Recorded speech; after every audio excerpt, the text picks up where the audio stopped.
आज ओडिशार दक्षिणांचल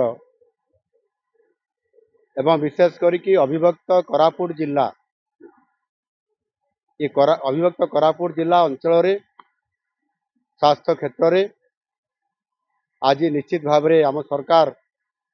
या अधिक फोकस करिसंती। कोरापुट जिलार यही सदर महकुमा ठारे प्रतिष्ठित होइतिबा शहीद लक्ष्मण नायक हॉस्पिटल ता सहित मेडिकल कॉलेज एवं हॉस्पिटल रो जो नूतन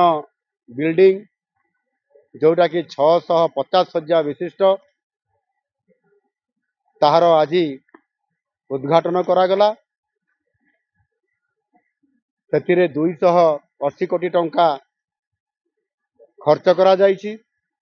ये प्रथम फेज रे एवं द्वितीय फेज रे मध्य जहाँकि गोटे एक ताकू ये हॉस्पिटल संगरे कैंसर हॉस्पिटल मध्य गोटे प्रतिष्ठा होगा जाउछि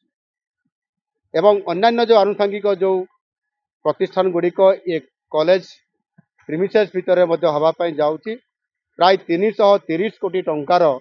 एथिरे बजेट रे प्रावधान अछि। ता आगामी दिन में खूब शीघ्र ताकू मध्य पूर्णांग करा जाई परिबो। आहु एथिरे ये नुआ हॉस्पिटल रे जो प्रकार आमर व्यवस्था करा जाइछि भित्तिभूमि सहित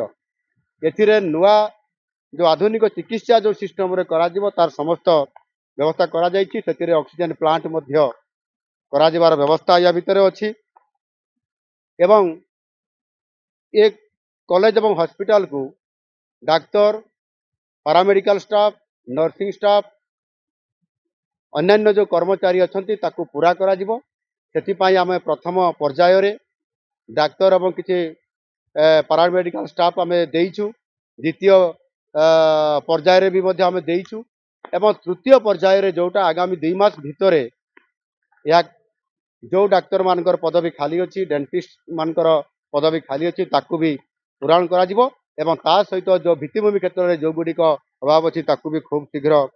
याको आमे पूर्णांग करिया पई जाउछु। विशेष करिकी एथिरे आज मु कहिया पई चाहूची जे विशेष करिकी 2014 मसिया पर ठारू जेतेबेले माननीय यशस्वी प्रधानमंत्री नरेंद्र मोदी जी ए देशर नेतृत्व नेले से दिन ठारू स्वास्थ्य क्षेत्र में भित्तिभूमि को प्राधान्य देवा चिकित्सा क्षेत्र में जो लोक माने दारिद्र्य सीमारेखा तले अछंती अपहंच अंचल अछंती से अंचल लोकों को मध्य चिकित्सा रे सुनिश्चित करिवार जो प्रक्रियाकरण आरंभ करले एवं से दिन ठारू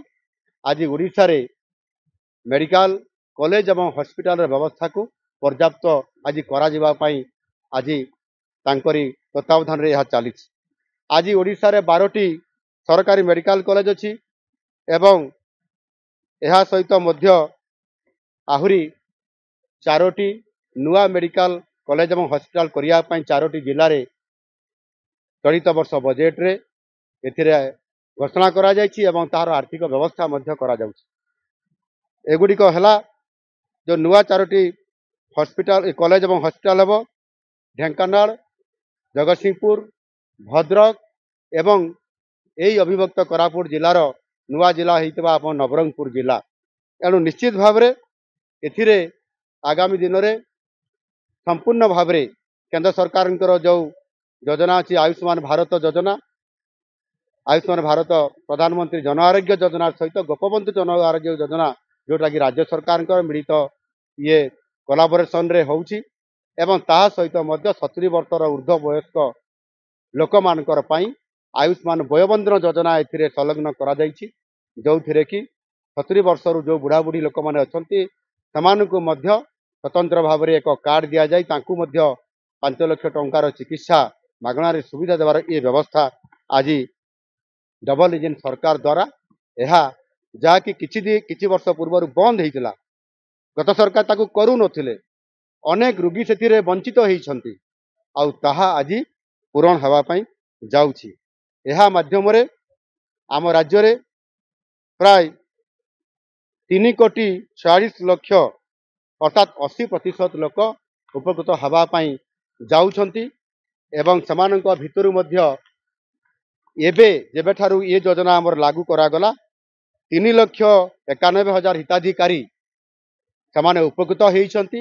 ପାଖାପାଖି 900 କୋଟିରୁ ଊର୍ଦ୍ଧ୍ୱ ଟଙ୍କା ସେମାନଙ୍କର ପାଇଁ ଏଥିରେ ଚିକିତ୍ସା ସୁବିଧା ସେମାନଙ୍କୁ ପ୍ରଦାନ କରାଯାଇ ସାରିଛି। ତେଣୁ ନିଶ୍ଚିତ ଭାବରେ ଆଜି ବେସିକାଲି ଆମ ସରକାର ଆସିଲା ପରେ ଯେଉଁ ଆଞ୍ଚଳିକ ବୈଷମ୍ୟତା ଯେଉଁ ଓଡ଼ିଶାରେ ବିଗତ ଦିନମାନଙ୍କରେ ସରକାରମାନଙ୍କର ଦ୍ୱାରା ରହି ଆସୁଥିଲା ଆମେ ତାକୁ ସମତୁଲ ବିକାଶ କରିବା ଲକ୍ଷ୍ୟରେ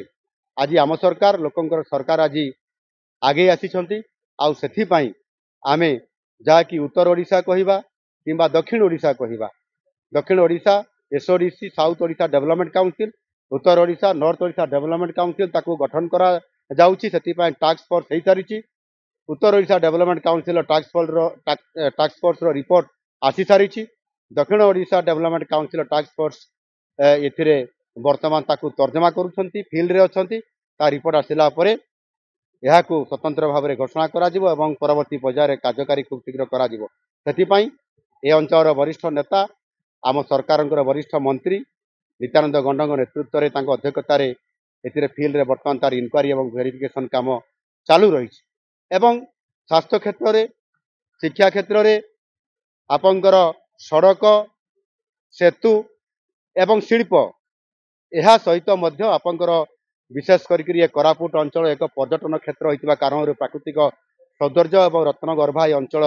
किभली भाव में पर्यटन भी विकास हो पार शिल्पर विकास हो पार से आम सरकार स्वतंत्र फोकस करुँच गत परब समय जिते बड़े मुझे से अनेक दाबी था घोषणा करने जो प्रतिश्रुति देती भितर पाखापाखि 19 प्रकल्पर काम आज आरंभ होगापी जाऊँगी एवं से शिल्प भी अच्छी से टूरिज्म क्षेत्र में भी अच्छी ताकू मध्य आज ग्राउंड ब्रेकिंग करिबारे आमे सफल होगापी जाऊँ से प्राय 4,200 कोटी टंकार प्रकल्प आज शुभारंभ होती एवं किसी प्रकल्प होगापी जाऊँगी यह खूब शीघ्र ए 5,000 रु अधिक ये कोरापुट अंचल आमर शिक्षित युवक युवती माने जॉब एवं एम्प्लॉयमेंट सामान को दिया जाई परिबो ताकू सुनिश्चित करने आम सरकार फोकस करुछंती एवं केवल मु मुख्यमंत्री हिसाब से ये जिला को 3 थर मुझे एवं ए अंचल को मध्य आमर डेप्यूटी सीएम माने एवं समस्त कैबिनेट मंत्री माने समस्त मंत्रिमंडल सदस्य माने समान भी बारंबार ए अंचल को आसिकी ए अंचल को फोकस कराउची जो आंचलिक वैषम्यता कथा आसी दूर करने एवं समतुल विकास को प्राधान्य देवाई आम सरकार जो भाव चिंता कर निश्चित भाव में आगामी दिन में सुनिश्चित करेंगे।